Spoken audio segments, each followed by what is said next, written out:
As all sides move to finalize the peace deal between Israel and the United Arab Emirates, it's causing a political shuffle across the Middle East, with some other Arab states, like Sudan, moving towards normalization with Israel. Some also believe this shift in the region may have prophetic implications. Israeli Prime Minister Benjamin Netanyahu saw only good results from the historic agreement.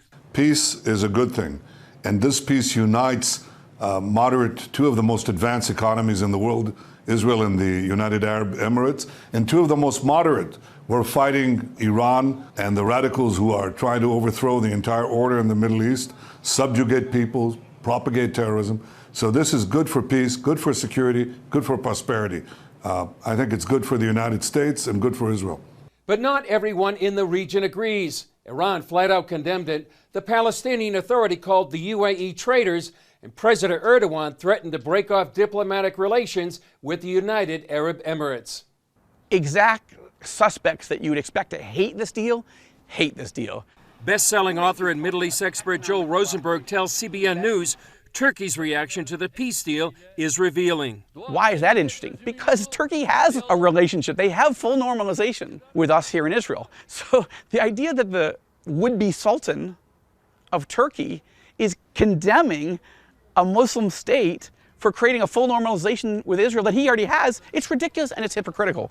But it's indicative of the fact that Erdogan is taking his country out of the Western moderate camp into the Iranian Islamist, more radical camp. And that's a long-term, very serious problem.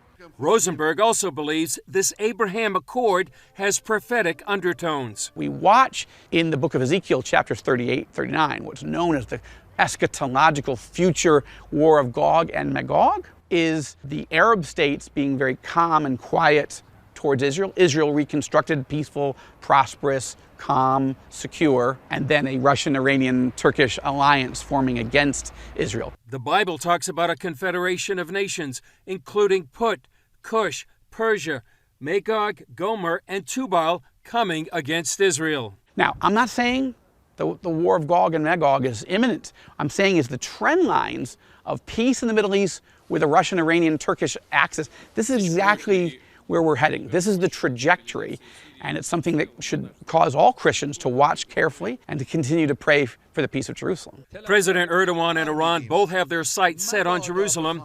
Erdogan said recently he wants to liberate the Al-Aqsa Mosque, and Iran wants to conquer the holy city.